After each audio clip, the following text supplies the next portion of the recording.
Yes, have a great weekend. This is the CBS Evening News. Dan Rather reporting. Good evening. Italian police are hunting for an international terrorist from Japan tonight. He's the prime suspect in the bombing of an American servicemen's club in Naples. And U.S. officials are looking at evidence that the attack could be the start of a whole new terror campaign against U.S. targets. Anthony Mason begins our coverage. Italian police now believe the bombing of the USO club in Naples was the work of a renowned terrorist, 39-year-old Junzo Akudaira, a member of the Japanese Red Army, which advocates simultaneous world revolution. When a car bomb exploded outside the American embassy in Rome last June, police traced the rental to Akudaira. Italian investigators believe Okudaira coordinated yesterday's attack with other terrorist groups, which they're still trying to identify. His method this time, they say, was the same as the last. A rented Ford Fiesta was parked across the street from the club. Half an hour later, a timing device triggered the explosives in the trunk. The blast killed 4 Italians passing on the street and a U.S. naval enlisted woman inside. She was identified today as 21-year-old Angela Santos of Ocala, Florida, attached to the Naval Communications Center in Naples. I can say that, the reaction, at least in my point, would be sorrow and anger at the criminals that perpetrate such acts. Today, a Beirut faction of the terrorist group Islamic Jihad claimed responsibility for the bombing. Police have been looking for Akudaira since 1977, when fellow terrorists hijacked a Japan Airlines flight to Bangladesh and demanded his release after Akudaira had been arrested in Jordan for carrying a false passport. Investigators believe Akudaira spent 5 days in this Naples hotel planning the USO bombing. By the time they got there, he was gone. Akudaira had eluded police again and left them to clean up after him. Anthony Mason, CBS News, Naples. U.S. officials fear that the Naples bomb may be part of a new terrorist campaign against the U.S. on the 2-year anniversary of the American bombing of Libya.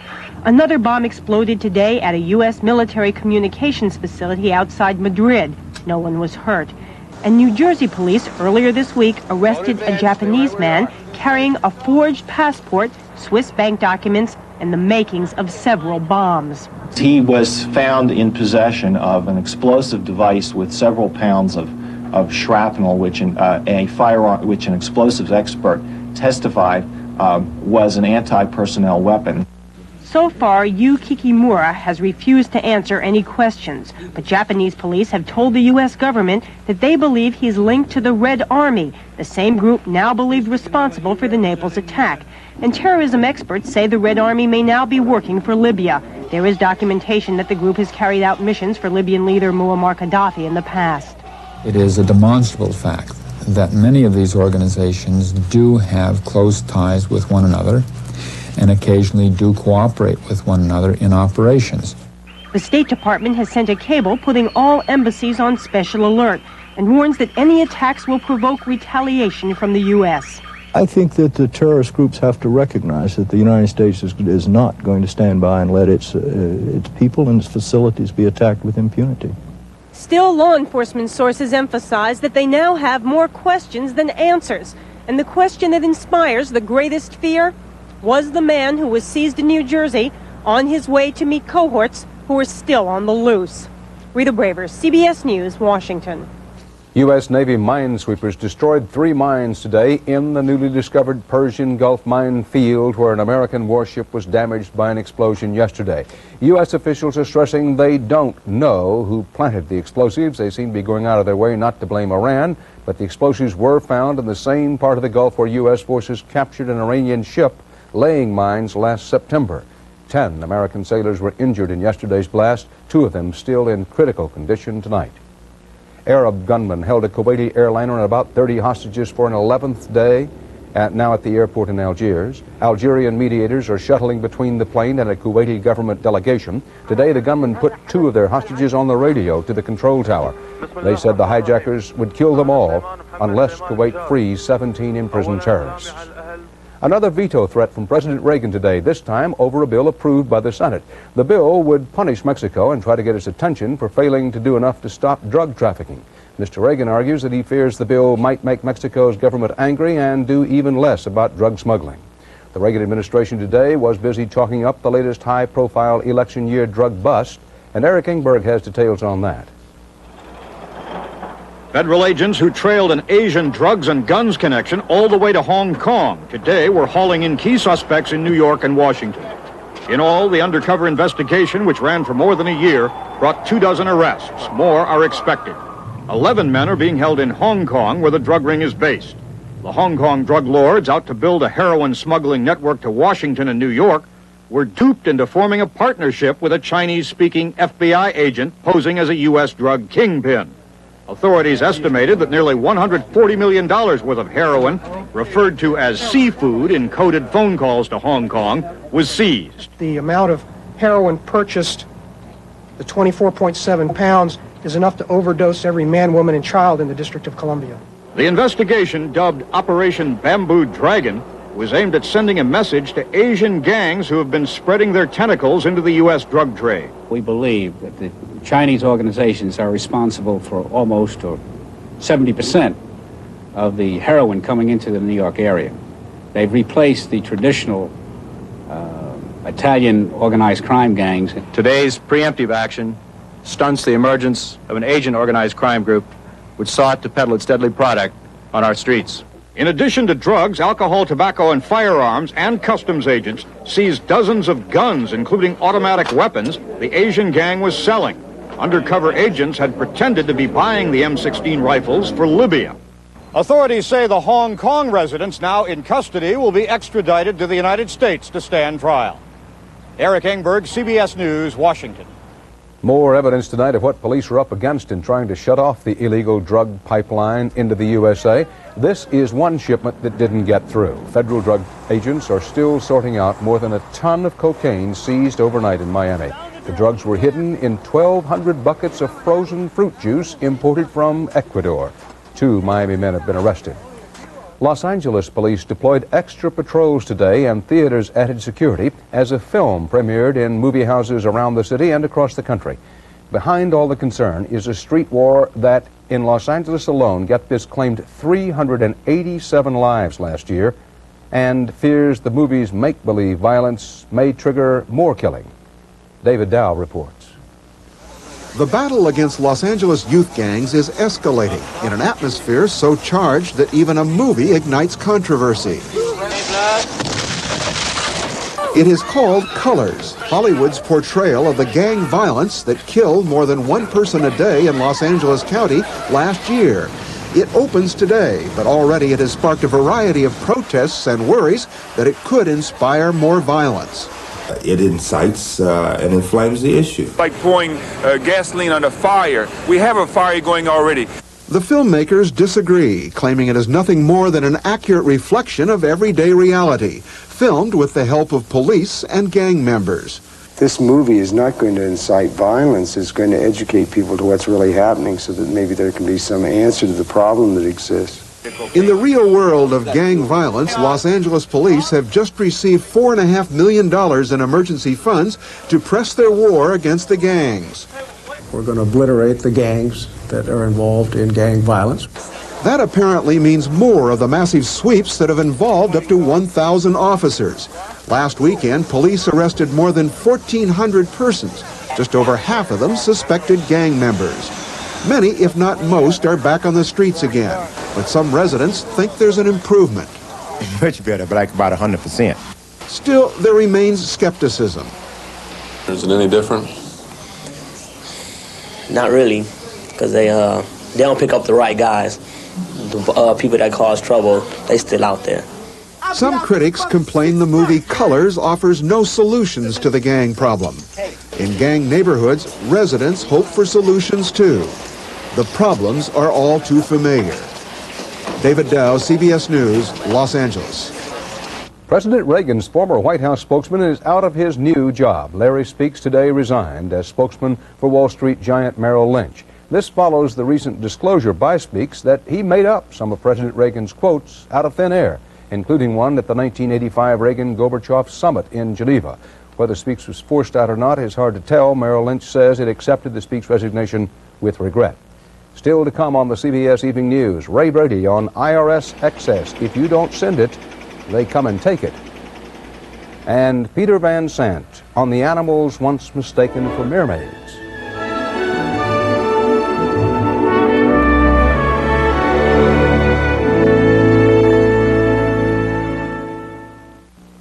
I tell you, he's gotten goofy. I like your dad. Dad? He thinks he's my brother. Last night we were shooting hoops at 10 o'clock. So? Marty, this is the same man who'd never lift his nose out of a newspaper. Now he listens to Z-Rock on the radio. Whose is this? The right vitamin nutrition and a balanced diet helps people get more out of life. Some are finding Kellogg's Product 19, 100% of 12 vitamins and minerals. I just wish he'd act his age, like your dad. Feel like 19 again. Before I fell off my 10-speed and ended up in the hospital, I never gave much thought to pain relievers. The hospital gave me Tylenol. It stopped the pain without irritating my stomach, like aspirin can, and it really made me think. Ever since that day, I've been a lot more careful about medicine. What do I trust now? Just one thing, Tylenol. Trust Tylenol, the pain reliever hospitals use most. James Garner's brother. I'm Jack Garner. I'm no movie star, but my investment firm, Dean Witter, still treats me like a leading man. You're somebody, a Dean Witter. A member of the Sears Financial Network. I took Metamucil, but it was so gritty. That's why we made Citracel. Look, Metamucil's gritty, so it won't all go through the strainer. Citracel's special fiber pours right through. Citracel, great taste, no grit.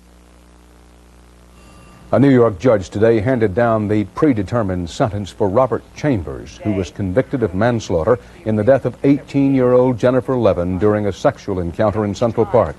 The 21-year-old Chambers apologized to her family for the first time. I never wished any of this to happen. I never wanted any of this to happen. But her name will live on, not through memories, but by her family and her feelings. And I wish to apologize to the family and to her friends for all the trouble that they've gone through. I've never wanted any of this to happen to anybody. Chambers was sentenced to 5 to 15 years in prison, the term agreed to last month when he pleaded guilty to first-degree manslaughter, ending the so-called Preppy murder trial. What's called the war on drugs was today's focus in the war for votes in next Tuesday's New York Democratic presidential primary. Michael Dukakis blamed President Reagan and Vice President Bush for putting, quote, drug-peddling Panamanian strongman General Noriega on the U.S. payroll. Jesse Jackson faulted both Dukakis and Albert Gore for coming in late on the drug issue. Beyond all this rhetoric of the day, much coverage of the New York primary has focused on two important voting groups, blacks and Jews. CBS News chief political correspondent Bruce Morton reports tonight on another group of voters who could make the winning difference primary day and nationwide on election day. They live on these streets. They are middle class, often blue collar, often union members. They are Irish, Polish, Italian, Lithuanian. They are mainly Catholic, and they are the largest group that will be voting in the New York primary, perhaps 40% of the total. The candidates are wooing them fiercely. They are the ones that Al is talking to in terms of foreign policy issues and being a centrist Democrat. Gore's appeal to ethnic voters is ideological. Jesse Jackson appeals on economic issues, though his ethnic support here seems scanty. Michael Dukakis' message is simpler. He says, I'm one of you. In the last election, a lot of the traditional Democrats in these neighborhoods voted for Ronald Reagan. The challenge facing the three Democratic contenders this time is whether any of them can bring those traditional Democrats back. I don't think they're going to go back to the Reagan Revolution in 1988. They're going to stay on the Democratic line. Dennis Gorski thinks that because his county, Buffalo, and the area around it, has the highest unemployment in the state. Times are still hard here. And traditional Democrats, like Mike Mandolo, whose barbershop has been on this street for 25 years, do seem to be talking Democratic. Dukakis. Why is that?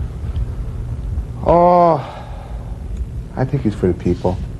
Gore will come here to Buffalo's Broadway Market tomorrow, seeking votes amidst kielbasa and fresh vegetables.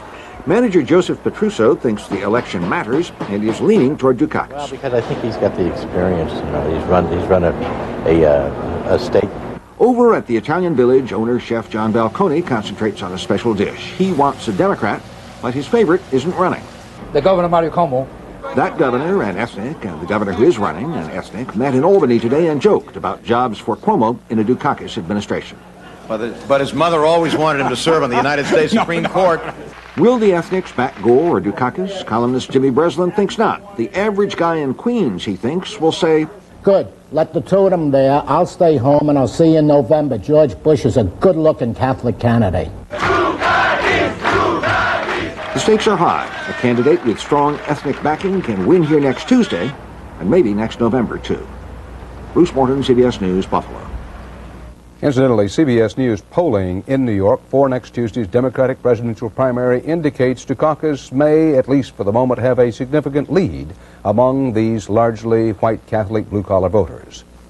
The United States vetoed a resolution criticizing Israel in the UN Security Council today. The vote was 14-1 in favor of the measure, which called on Israel to stop deporting Arabs from its occupied territories. But the veto killed it. The U.S. delegate said the resolution was unbalanced.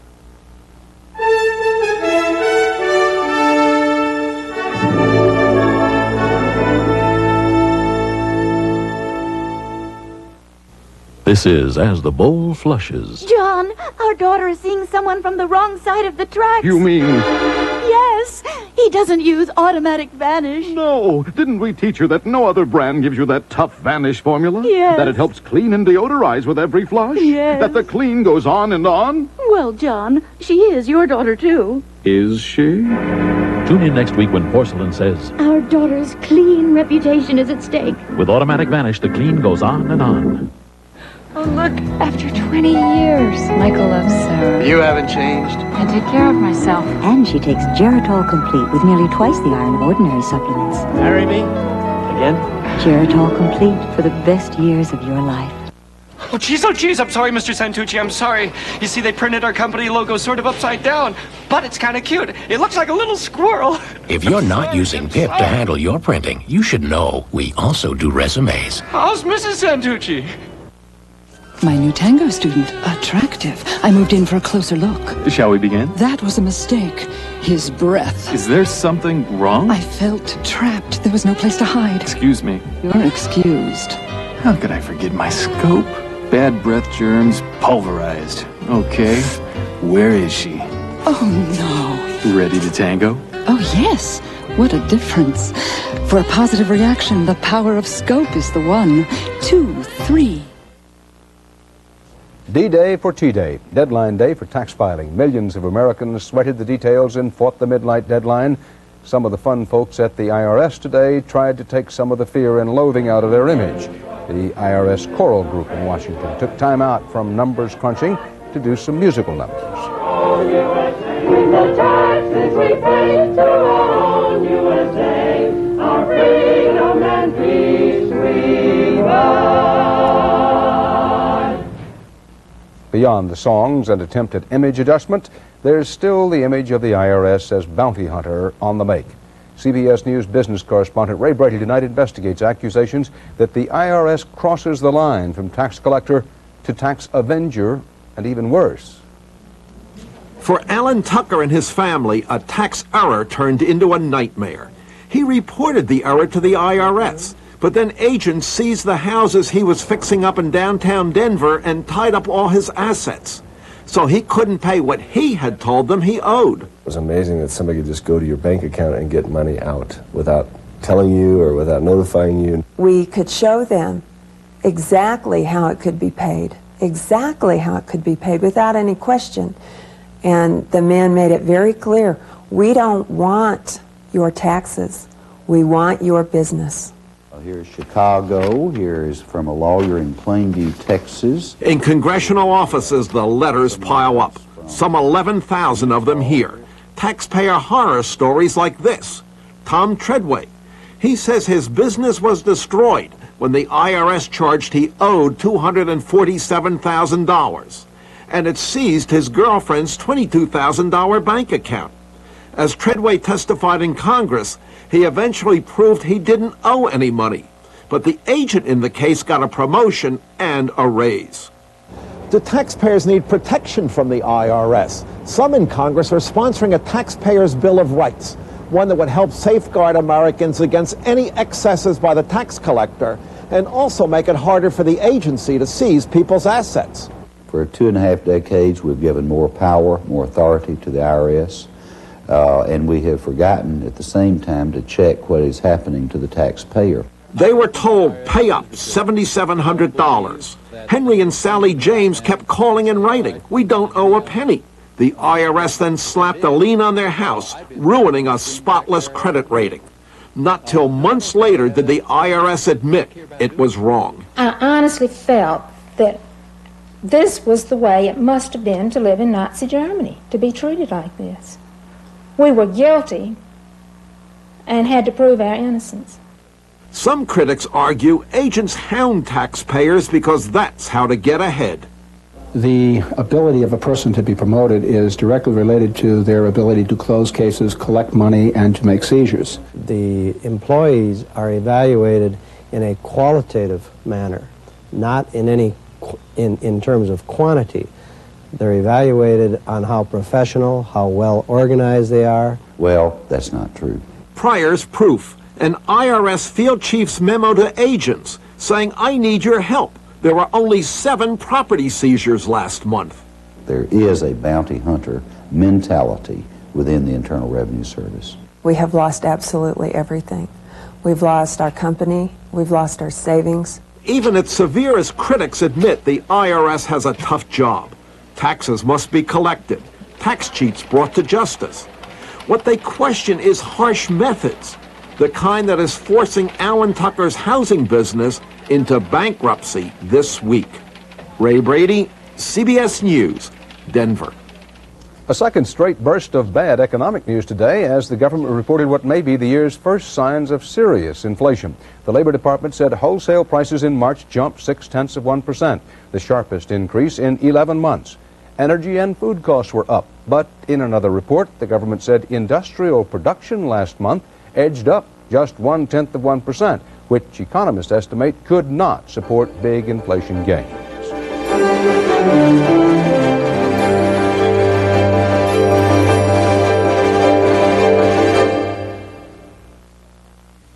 What's this? Those are the brakes? I can go fast. Yeah, but careful. When someone cares, you trust them. Why are you doing that? So it fits you just right. When you feel special, that's trust. I'll bet you're so bad. At Allied Van Lines, people make the difference. Each one takes pride in being the one America trusts. You like putting things together? I like doing this for you. Me too. 99 cents is all it takes for a Baskin-Robbins tax break. Baskin-Robbins Sunday price, a tax time deal you're gonna like. A Baskin-Robbins dream come true. A tax time savings made for you. Denture wearers, if you haven't become a fresh mouth yet, you've got to try my Polidin Green. It's got a minty mouthwash ingredient, so it freshens up dentures as it cleans tough stains. Try Super Strength Polidin Green, the mouth freshening clean. Ah. Suddenly, homes all across America are opening. They're opening for Coldwell Banker's annual Spring Open House celebration. More homes than ever before, so you're sure to find the one that's right for you. Just call your nearest Coldwell Banker office. But hurry, spring doesn't last forever, and neither does our open house celebration. Coldwell Banker, expect the best. A member of the Sears Financial Network. We leave you this week with a look at humans and some of their old friends from another species. The friends aren't doing so well, and it isn't going to be easy to help them survive. Peter Van Sant takes us underwater. Ancient sailors once mistook these bulbous creatures for mermaids. They're called manatees or sea cows, and for millions of years they have roamed Florida's coastal waterways and rivers. They're a great big, slow, gentle creature that loves people, loves to be around people. They're not afraid of people. And because they have no fear, of course, there's no aggression. So anything with no aggression has got to be sweet. Kenny, look. Did you see him eating alfalfa? Manatees are cute and friendly, but they are also an endangered species, struggling to survive. Wildlife biologists say there may be 1,300 manatees in Florida, up from 1,000 just 3.5 years ago. But they attribute the increase to better counting procedures and warn that the manatee population is facing a growing threat from man. You got her. This manatee is being rescued after it was deeply cut by a boat. Last year, 39 manatees were killed after being hit by boats, a record number. Despite the efforts of a medical team, this manatee died. Literally, we have better than 700,000 boats in the state of Florida. We've got about 1,200 manatees. The odds catch up to them, and the animals are struck in kind of unusual circumstances. Speed limit signs have been posted in manatee waterways, but park rangers say the animals are being overwhelmed. They're hearing so many boats, they lose the ability to distinguish one from another, the speed, the direction, and they just begin to ignore them like they aren't even there. Right now she's resting. I think she's right over at the power plant. Scientists have attached radio transmitters to 9 manatees, hoping to learn where the animals roam. Once we learn which areas are most important to them, then perhaps measures can be taken to protect those areas and better secure the future for the species. At least 12 manatees have already been killed by boats so far this year. Conservationists are worried the animal's birth rate won't be able to keep up with the growing number of boat kills, raising the possibility that unless its habitat is protected, the manatee will face extinction. Peter Van Sant, CBS News, Homosassa Springs, Florida. And that's the CBS Evening News. Dan Rather. Bob Schieffer will be here tomorrow. We hope you'll watch West 57th Street tomorrow night, 60 Minutes Sunday night. I'll see you Monday. Good night. When it's time to sell your home, you want action. And that's what you get with the Century 21 Action Warranty. My personal promise of service, in writing. The Century 21 Action Warranty. One more reason to come with us. For complete details, call a participating office. Come with us. Put your trust in #1, Century 21. This long row of junkers is not too tough a road for the famous Ford Bigfoot. But what about a regular Ford 4x4 carrying a Chevy? Yes, the tough advanced Ford makes it. Ford, the best-selling pickup in America for the 11th straight year. Excuse me. No problem. We know about kaopectate too. Kaopectate actually absorbs the germs that can cause diarrhea. Kaopectate, thanks. The diarrhea specialist. You're on your way. Kids and science can really get together in the right kind of place. So Dow has developed and funded the Touch Tech Laboratory here at Impression 5 in Lansing, Michigan. In this particular experiment, we're going to make a solid out of 2 liquids. It's a hands-on museum that puts the wonders of science at a child's fingertips. Here you go, PJ. And who knows what that could lead to. Dow lets you do great things.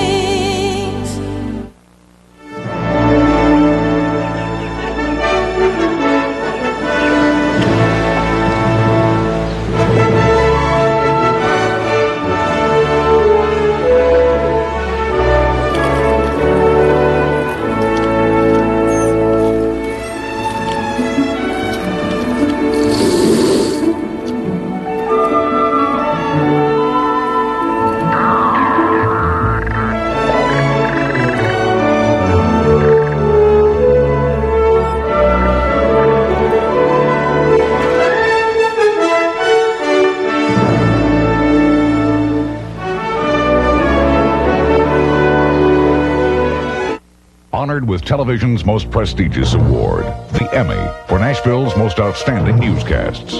Channel 5, Eyewitness News. Coming up next on Eyewitness News, some serious questions about the way the Metro Airport Authority furnished the new terminal. And the story